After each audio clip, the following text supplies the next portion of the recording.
Welcome to Current Conversations. I'm R.C. Davis-Undiano, and today we have two distinguished experts on the Middle East.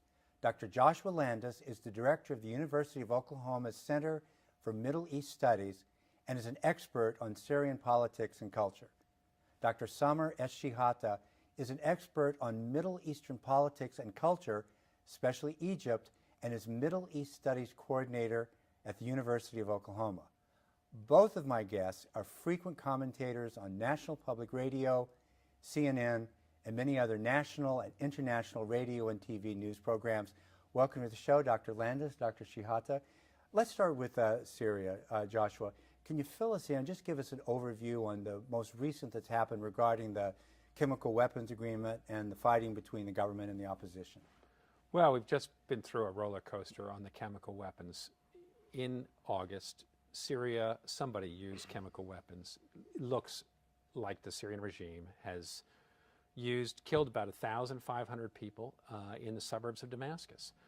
Already, there had been use of chemical weapons in Syria earlier in the year, and President Obama had said there's a red line, no chemical weapons use. So in a sense, he got caught in a civil war which he did not want to get into. And he was looking weaker and weaker. He said he was going to strike Syria. But he looked over his shoulder and realized the NATO said they wouldn't do it. The Arab League wasn't going to join him. EU, no way. The UN had already turned him down. And then there was a vote in the British Parliament. It was devastating, I think. Even Britain said they were not going to come. So he was all alone, at which point he made a sort of pivot and said, okay, I want Congress to vote on this. And that took the steam right out of this windup to use force. And Congress was going to vote no.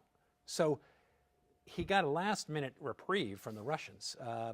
And a reporter asked him out of the blue, asked Kerry, is there any way to avoid this strike and for Syria to get out of it?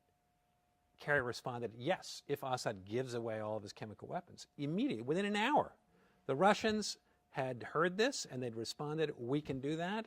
We'll talk to the Syrians, and we went down a diplomatic road, and that's where we've been going ever since. And, which raised the stature of the Russians as a player, and also al-Assad. He's back in a mediator. It put the Russians in the center of things. Here was, for a moment, it looked like the United States was unilaterally going to smash a client of Russia. The next minute, Russia is sitting in the driver's seat, holding all the cards, negotiating between the United States and Bashar al-Assad. It makes a Syrian dictator a legitimate... New credibility. Yeah. The Syrian opposition, outraged. Head of the Syrian opposition, General Idris, said Putin is a terrorist. He said, we're not going to deal with this. Now, they've come around, but they'd had their hopes up that America was going to jump in and finally side with the opposition against Assad. And that's all crumbled. Maybe we can come back to Syria. We will come back to Syria in just a moment. Can you give us an overview of where things are with Egypt, Samer? Sure.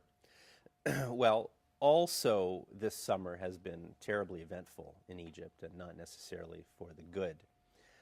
There were massive protests against President Morsi on June 30th this year. And the Minister of Defense, Abdel Fattah al-Sisi, made an announcement the following day that basically gave the president an ultimatum: solve this issue, deal with the opposition, or else something will happen. And surely on July 3rd, he announced a coup or a change of power. There's a debate as to whether it was a coup or whether it was something else, a continuation of the January 25, 2011 revolution. President Morsi has been detained since then. There were massive sit-ins and protests to object to this turn of events by the Muslim Brotherhood supporters and others in largely 2 squares in Cairo. And when the new government had had enough, they moved against them with a great deal of force in the middle of August, August 14th, and that led to about 1,000 deaths. There has been a continued crackdown and arrest on Muslim Brotherhood former members of parliament, former ministers, former governors, and so on. And the regime is trying to move forward with a civilian government. They have put forward a transition plan that includes rewriting or producing a new constitution, and eventually new elections for parliament and a president. But there have been terrorist attacks or use of violence in Sinai that is continuing. Last week or the week before, there was an attempt on the Minister of Interior's life, a bombing in Cairo. And so that's the state of affairs in Egypt right now. Okay, lots of questions there. Can we go back to Syria for a while, Josh? There's not much talk about al-Assad these days, but I can remember that when he came to power, there was hope that this was the good version of the family, and he would would open the way for the Arab Spring-like kinds of developments. And now he's the tyrant who is killing people with chemical weapons. I mean, is there any way to understand this? I don't hear much discussion of him, but I'm really curious what happened with that guy. Well, I mean, the Syrian dilemma is we're in a multi-ethnic, multi-sectarian world. And the Assad family comes from the Alawite minority, about 12% of Syrians, Shiite heterodox minority. They have ruled over the Sunni Arab majority, 60% of the Syrian population.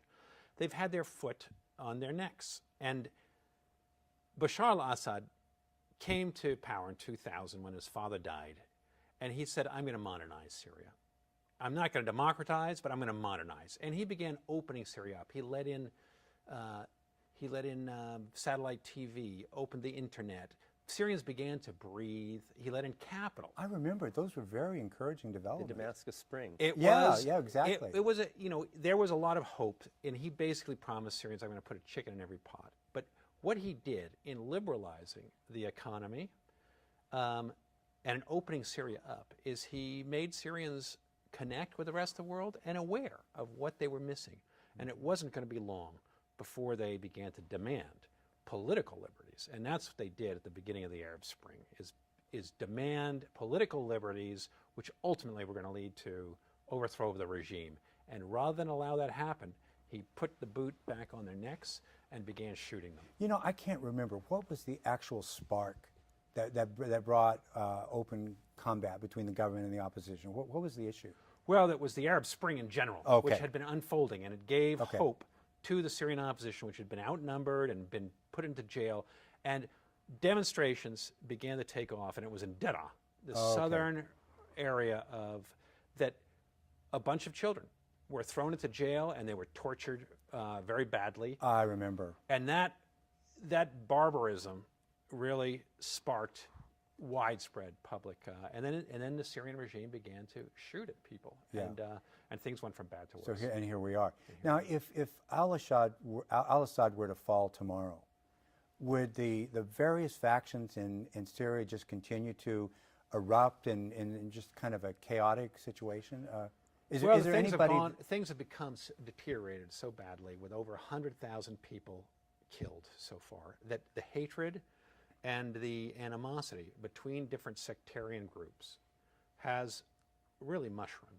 And so it raises the question of, if there were a sudden collapse of regime, what would happen to this Alawite minority? Would there be revenge? Would there be ethnic cleansing? These kinds of questions can actually be asked today, whereas 2.5 years ago, nothing as bad as that would have happened. So this is why America hesitates, I think, to a certain degree, and because we've gotten ourselves into an ethnic civil war.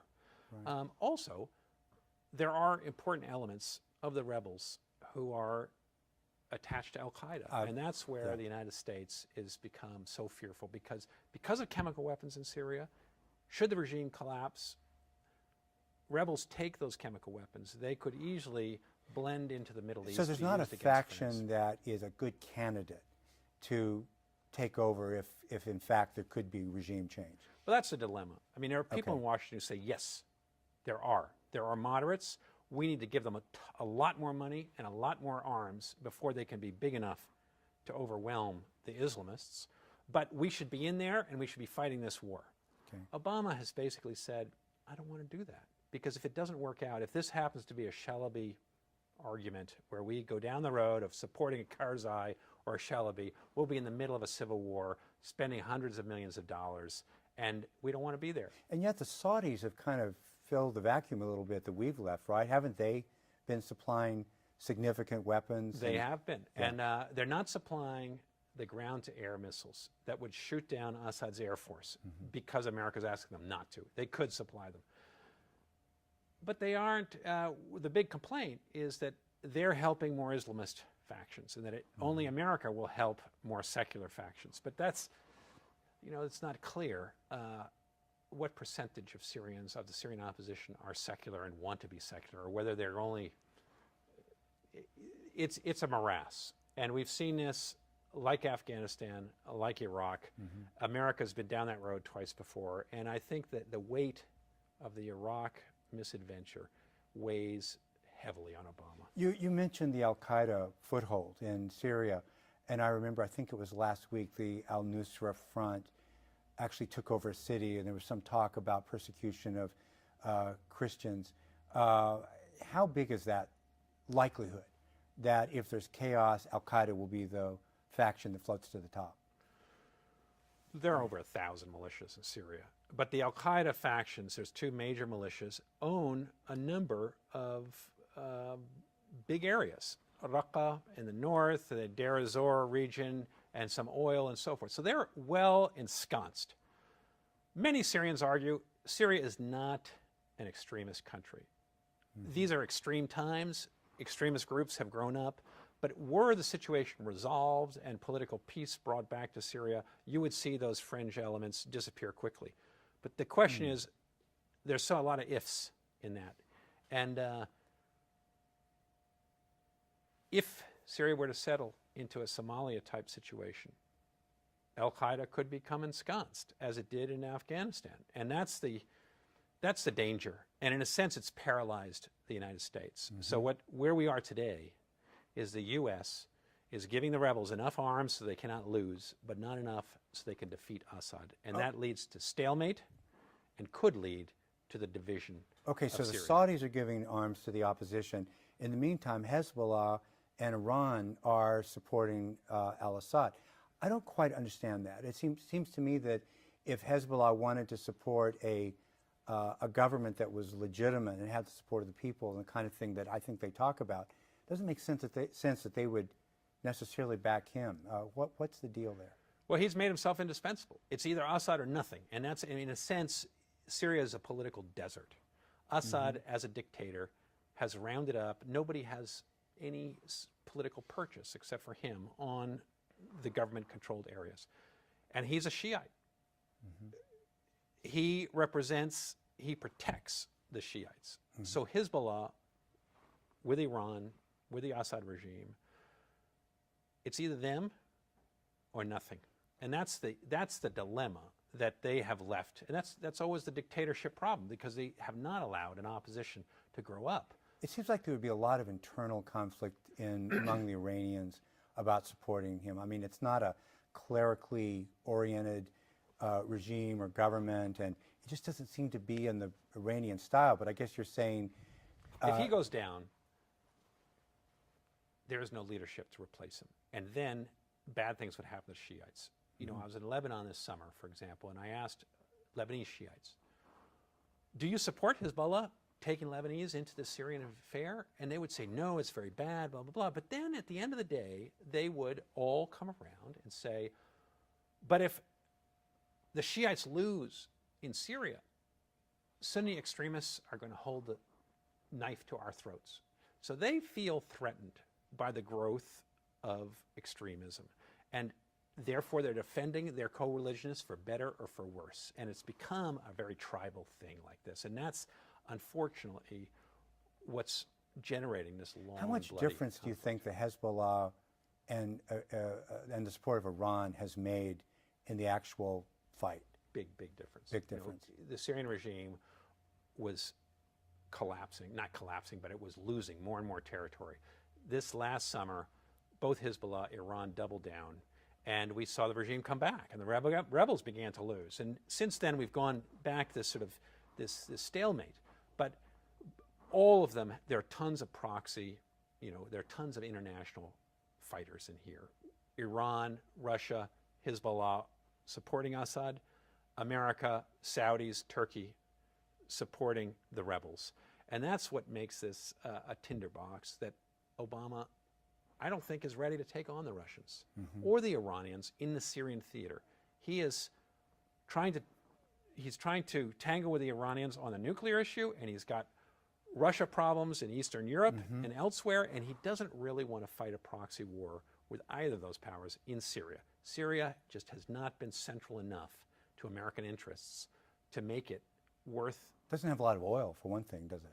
Doesn't have oil. Yeah. We've had sanctions on Syria since the 70s. We don't have any trade with Syria. It's not central to our Middle Eastern vision. And Obama has been trying to get us out of the Middle East. He's been trying to build the middle class in America, not the Middle East. Yeah, it's not what he wants.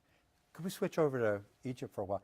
What's the deal with the coup in Egypt? I mean, was there a coup or wasn't there? I think there was a coup.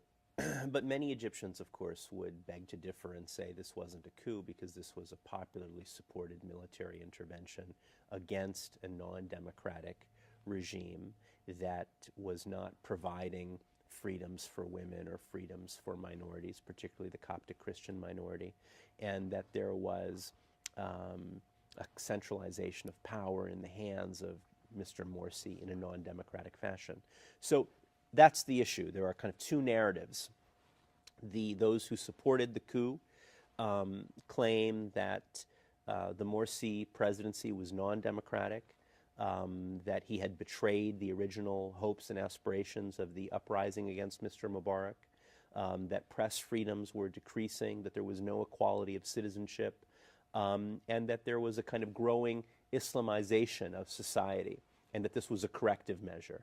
But of course, the other side says that this was a non-democratic change of power. Mr. Morsi was a democratically elected leader, and not only was he democratically elected, there were other elections in Egypt, parliamentary elections, referendums on constitutions, and so on, and that if people had grievances with Mr. Morsi and the Muslim Brotherhood, they should have stood in elections. There were upcoming parliamentary elections and challenged the Muslim Brotherhood rule. So these are the two narratives. When it comes down to it, however you cut it, it was a coup.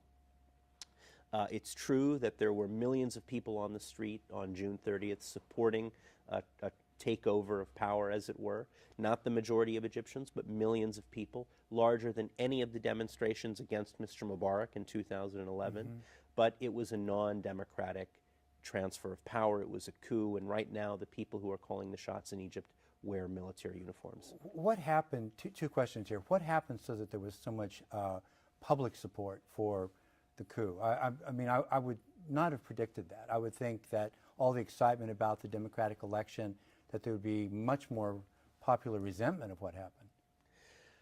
Yes, well, there were a number of things. Of course, Egypt, like a number of states in the region, is very polarized between those who believe that Islam should play a role in politics and those who believe in a separation of religion and politics, who believe in kind of secular and liberal politics.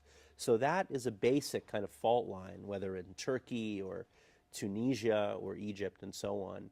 And then, of course, there was a deterioration in economic conditions over the last year. There were fuel shortages for diesel, for gasoline. There were electricity outages. Security had not improved. And there was an argument made that Mr. Morsi was consolidating power. So I think all of that, in addition to the calculated, orchestrated efforts of those who oppose the Muslim Brotherhood in the military, in the business class, among the old regime elements, the ancien regime, the Mubarak supporters and so on, they certainly, foreign states, Saudi Arabia, the United Arab Emirates, Kuwait, were all very much opposed to the Muslim Brotherhood, Mr. Morsi, and democracy in the region.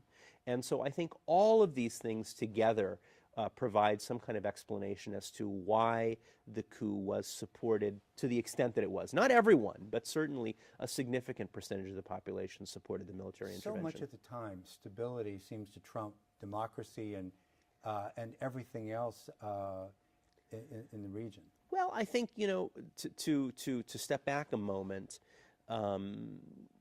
these were revolutionary times, that the argument would be, and that the legitimacy of the ballot box is not the same in a newly forming political system than in an established consolidated democracy that had many elections and that had institutions that were solid and protected basic rights. That would be the argument from the supporters of the coup, as it were. You make me wonder if one view of it might be that, please respond to this, that the generals, the military that was in power, didn't ever allow an Arab Spring. They threw Mubarak under the bus, and then when Mr. Morsi, President Morsi, became a problem for them, threw him under the bus, and basically, same people have been in charge all along. I mean, is that...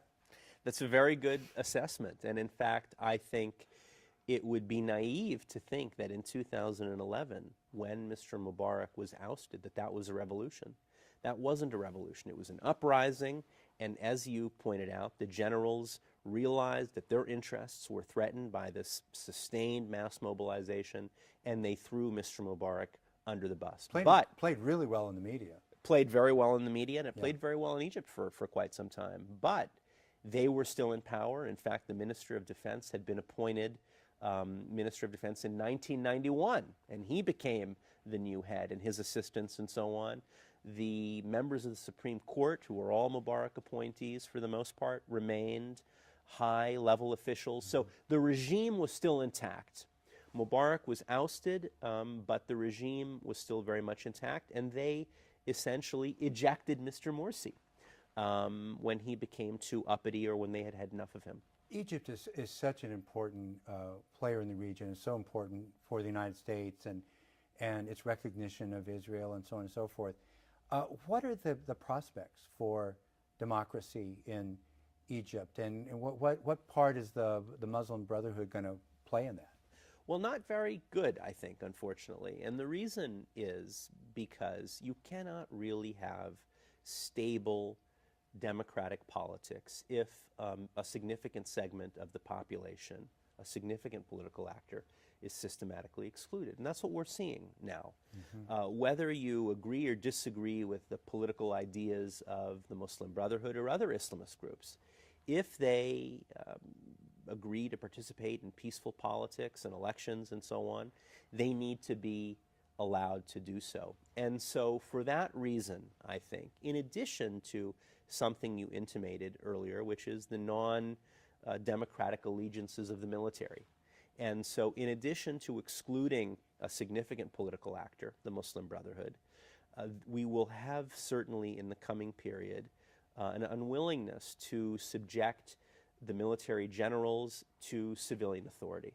And of course, if you don't have oversight, if you do not have civilian control of the military, if you don't have transparency over budgets and so on, then that's a flawed or incomplete democracy.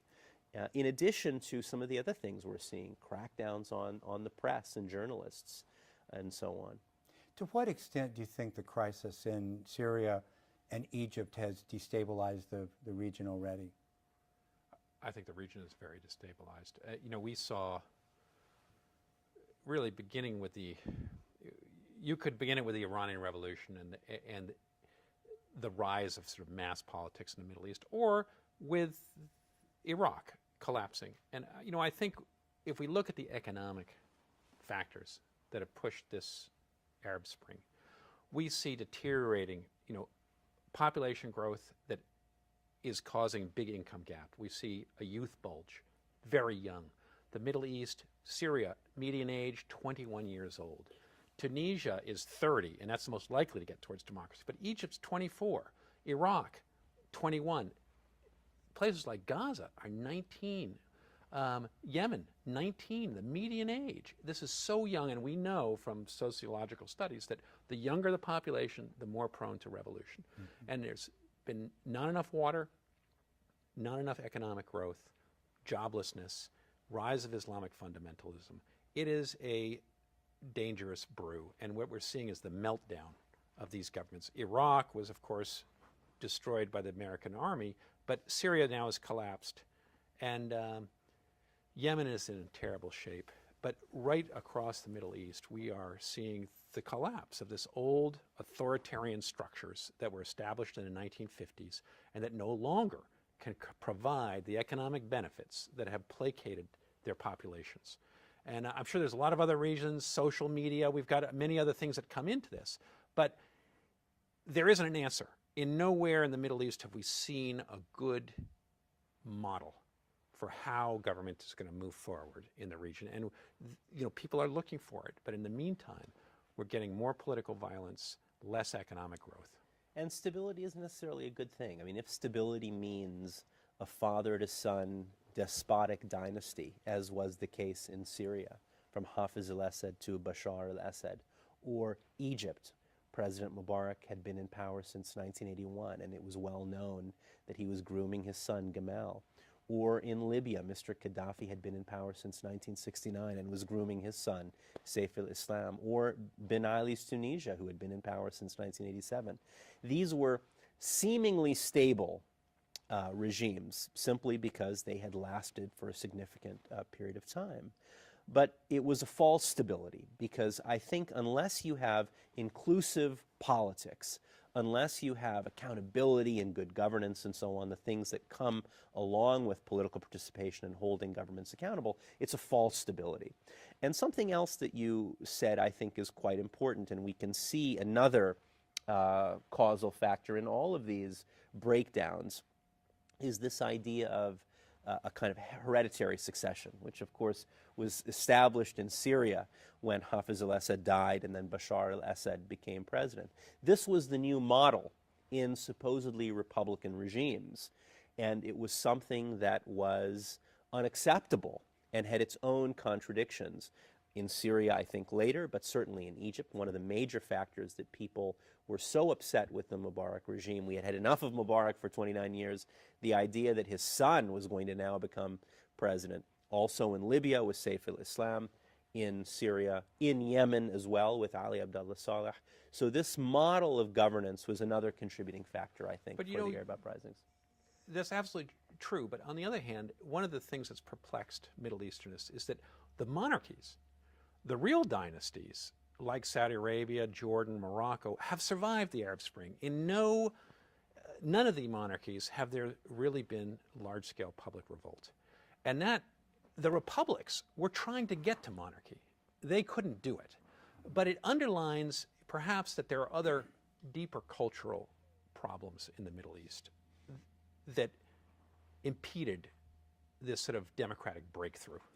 Wouldn't the Islamist critique simply be that the United States has kept governments in power in Saudi Arabia and Jordan and other places, and that's the problem? It's a kind of enforced stability from on high, so we'll always talk about democracy, but the hidden agenda will always be that same stability? Well, that argument is certainly made, and there is some truth to it. I mean, certainly the collapse of the Saud family in Saudi Arabia would have significant political economic consequences across the globe, and it would impact the United States more than the fall of Mubarak. But another perspective on why the monarchies have survived is that they've had deeper pockets, and that the oil wealth has allowed them to cushion themselves from the demands and aspirations and hard times that millions of Egyptians and Syrians and Yemenis who haven't had the oil wealth to provide them free education, free health care, jobs that are cushy, and so on. And if Mr. Mubarak had an extra $20 billion, maybe he would have survived another few years. And one of the monarchies almost collapsed, and would have likely collapsed if it would not have been for the intervention of Saudi Arabia and the Emirates, and that is Bahrain. And so, but the counter-argument to that is a cultural one, which is, even the poor monarchies, Jordan, Morocco, have survived, suggesting that there might be some legitimacy to this dynastic principle in the Middle East. And then the counter-argument is, well, the Enlightenment, it's a cultural argument. The Enlightenment, which Enlightenment ideas of individual, rule of law, nationalism, perhaps these Western ideas, which have spread to Latin America now, and we see the Latin America, Eastern Europe, and everybody is expecting a Middle Eastern wave, a fourth wave of democracy. But the question then is, does it require certain cultural principles that haven't taken root or are in the middle of, in a sense, what we're seeing is sort of a wars of religion and a, sort of Enlightenment ideas beginning to penetrate in the Middle East, but not. And that's where you get sort of fundamentalism and lurch towards more religious interpretation, and still the strength of tribalism, factions, family, as opposed to a citizenship, common sense of citizenship and the individual being the most powerful elements in society. It takes a lot of practice, doesn't it? I mean, you really need some years of experience and trial and error with that for it to take root. It needs time, doesn't it? Well, I think one of the issues is that regardless of whether people have read Rousseau or Locke and so on, I think it's fair to say that nobody likes being the victim of the arbitrary exercise of power, or nobody likes to be the victim of corruption or torture, and so on. And so it might be the case that people aren't as familiar with putting a ballot in a ballot box and what that entails. But I think we have seen through the struggles of people, of ordinary people, in Morocco to Iraq and Iran, a desire for dignity, a desire for some kind of citizenship. Might be a different conception of citizenship slightly, but certainly it is not the case that people in the region have been accepting of despotism and authoritarianism and even necessarily hereditary monarchies. There are lots of opposition movements in many of these places. Samir, would this be the sort of new Islamist approach that you're talking about now, where the argument is that it's not just an imposition of Western values when we talk about democracy? There really are values that come out of the region that would really advance individualism, representation, maybe rights for women. Is that well, certainly Islamists have made those arguments increasingly over the last several decades. They've pointed to their own tradition, to, for example, the conception of shura, or consultation, as being a necessary ingredient to politics.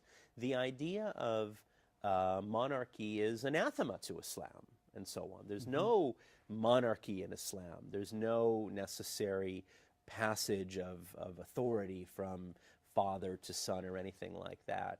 Certainly, basic dignity and so on, they would argue is something central to Islam. So Islamists from Morocco to Egypt and beyond have made an argument that democracy and Islam are not incompatible. I'm just smiling because I'm thinking of the Orientalist argument that gets made most often in the United States, that it's either us and our influence and our version of democracy or chaos, Well, Turkey is really Turkey is at the dividing line between us. And here we see a country, Islamic country, overwhelmingly Muslim, 99% Muslim, that has a elected Islamic party ruling it, Erdogan's party, the AK party, that has a large middle class and that seems to have made this transition from military dictatorship under the Kemalists to an Islamic democracy. But we saw this summer with the big demonstrations at Gezi Park, the contest is still being debated. Is there a lurch towards more authoritarianism? And will the prime minister step down, or is he going to change the Constitution and make himself president in a sort of Putin-esque continuation of power? Or will democracy prevail and the system reject that sort of lurch towards? So that's, Turkey is the great hope of the Middle East, in which we're seeing more and more democratic practice looking like a fairly healthy political climate. And that's, that would give the lie to the cultural argument. And just for the record, I think it's also important to point out that in Egypt, for example, we had an Islamist government that was elected in elections that had integrity. No one claimed that these elections were rigged or manipulated or the Brotherhood somehow didn't win those elections, and a number of other elections, parliamentary elections and so on, legitimately. And we have the supposed liberals, the supposed secularists who have supported the military, to undo this democratic experiment. So I think if we look at the Egyptian case, for example, it certainly does not necessarily lead to the conclusion that somehow Islam and democracy are incompatible. It in fact tells us that sometimes the liberals and the secular voices aren't liberal and democratic enough, in fact.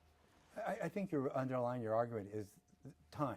There really needs to be time for Egypt to create these institutions and let the roots go deeper, and they didn't have that. That's certainly a big part of it. Another part of it is just power politics and who has the power and whether democracy is in the interests of the military generals or not. And so I would look much more at power dynamics as well as the institutional factors that allow a democracy to continue or allow people to act democratically. I've always said that the difference between a Hosni Mubarak and a George Bush isn't that George Bush genuinely believes in democracy, but there are institutions that restrain his action. Absolutely. And we saw that with the will to power of Vice President Cheney. And people could make the argument about President Obama today. It's those institutions that limit excess and so on that force people to act democratically that are crucial. So it doesn't depend on an individual person. The institution outlives that I person. think so. Yeah. But it's also we're stuck in a difficult economic time. And in order to get the middle class, in order to get these institutions off the ground and people trusting them, you have to have economic growth, and you have to have bounty. And that creates a lot of goodwill and a shared pie. And we don't have that in the Middle East today. And we're seeing, just as we're seeing in America, a bigger gap between the haves and the have-nots. Mm-hmm. We're seeing that amongst nations, with the loser countries in Africa and the MENA, the Middle East area, and the winner countries, the BRIC countries that are coming on like gangbusters, Brazil, India, China, so forth, and sucking up so much of the wealth. I mean, they're getting richer. The pie is getting bigger, but there's a bigger gap, and commodity prices are going up. I think there's big challenges to governments that have not been governed well and countries that are becoming poorer. Mm-hmm. And that is going to be a great challenge for our coming generation, I think. How do people in the Middle East view the United States and its policies during this period, maybe particularly the leadership of President Obama? Well, I mean, I think that you have this interesting situation in Egypt where the Obama administration is despised on all sides. And so you have, for example, those who are sympathetic to the Muslim Brotherhood saying, look, this is a coup. Call it a coup. You're supposedly a defender of democracy. We had elections. The president has now been deposed. Come down and do something. And then you have the other side who are critical of the Obama administration for supporting Morsi for a year and also for threatening to cut off aid. So this isn't a time where the United States is particularly popular in Egypt. I can remember an interview on NPR during the first election of Obama, and David Ignatius said, I spoke to an Arab friend whose name I will not use, but that Arab friend assures me that if Barack Obama is elected president of the United States, 60 to 90% of your problems as a country will simply dissipate. You know, that he will be embraced by the Middle East. And here we've come to the situation where it's literally the opposite. As you say, despised by all sides. That is just remarkable. Well, there was this hope, I think, quite naive among many people in the Arab world, that President Obama's election would lead to a changed American policy with regard to particularly the Arab-Israeli conflict. The Cairo speech suggested that. The Cairo speech was an attempt of the Obama administration to kind of push a reset button, that this is not the Bush administration, this is not a war against Islam, and so on. But many people in the Arab world felt that he would have a more even-handed policy with regard to the Palestinian-Israeli conflict, would lead to a genuine two-state solution, and so on, and that then half or 50 or 60% of the problems would dissipate and we'd have a new era. And of course, that has come to naught. Would you say the political climate at home simply didn't allow that? I mean, at home in the United States, did not allow that even-handed policy? You know, I think some of the criticism on foreign policy of President Obama is a bit unfair in the sense that liberals complayed bloody murder when George Bush moved in to Iraq, decided he was going to nation build, spent trillions of dollars. The bill now is $4 or $5 trillion. They said, we got to get out of this. And here you've got a president that has gotten us out of this. Out of Iraq, he's getting us out of Afghanistan, and he's refusing to get sucked into Syria. Basically, the liberals got what they wanted. And they're crying bloody murder. They're saying we're weak, we're this, we're feckless, no leadership. But what's going to happen as America draws away from its position as policeman of the world? We're going to run into dictators like Bashar al-Assad, and we're going to do nothing about them. And we're going to look, we're going to regret it, because we believe that we should be standing up for right in every corner of the world. And yet, if we're not going to play that role, and we're going to retreat to a certain degree, we're going to give a pass to people like Obama. And we cannot get involved in every civil war around the world. That seems like such an important point. In the business world, they say for business to be good, conditions don't have to be great. They just need to be predictable. They need to be stable. And I'm wondering if that's the difficulty or the danger you're describing with the United States and Obama, is that we've become unpredictable in the Middle East. We draw a line, but the line doesn't mean anything. The Middle East is going through a very tough time, and everybody wants America to solve their problem. Look at Turkey, Saudi Arabia, Israel, all want us to jump into Syria and solve their problem. We said, we can do it, but you have to go first, right? We no longer are going to be doing it alone. Nobody would get into Syria. The Saudis said, no, the UN should take care of it. The Turks said, well, we can't do it. You have to go first, we'll follow. Everybody said they want to hold our coat at the door and send us into the fight. And so America said, no. You're going to have to sort this out on your own. And maybe that isn't the worst thing in the world. Maybe they do have to sort it out. I mean, after all, the United States killed 700,000 of its own people in its civil war. 700,000 in a country that was only 30 million at the time. Syria's 100 and something thousand at a country of 24 million. Civil wars are long, they're brutal, and they have their own dynamic. I think we would have gotten more style points if we had said we were going to do that up front. We're not going to try to be the policeman of the world anymore. Don't count on us, and then follow through. It's been kind of a zigzag. It has been a zigzag. You're absolutely right. And Obama said early on in this, Assad has to go. And when he said those words, Syrians got out of their seats and said, I'm joining this fight. Yeah. And it gave them a lot of hope. And Assad should go. And the problem is that this has taken place in the context of the disastrous, unnecessary war of choice that was based on deceit and misinformation of the Bush administration. And so Americans are now, after many years of bleeding, literally, both blood and treasure, faced with this situation. But this is a different situation. This is not a war that we wanted. This is not something based on the false claim of weapons of mass destruction or a supposed link between Saddam Hussein and al-Qaeda. And when it comes down to it, the Saudis, the Turks, none of them have the resources, have the standing that the United States has in order to intervene in a situation like Syria. And the United Nations, of course, would be wonderful if it wasn't for the veto power of Assad's backers. And so I think, and this is where I differ with my colleague and friend, the United States does have a moral duty to act more aggressively to change the course of this conflict in a way that will lead to fewer deaths, some kind of political solution. And I think that sitting on our hands and saying that, it's somebody else's problem, or they've already, they've killed each other and we can't solve it. We're still the indispensable nation. We're the indispensable nation. We're going to have to leave it there. Boy, I wish we could keep talking. Thank you so much, guys. It's a pleasure. Thank you. Again, I would like to thank our distinguished guests for being here today. Please join us next time for Current Conversations. Thank you for watching.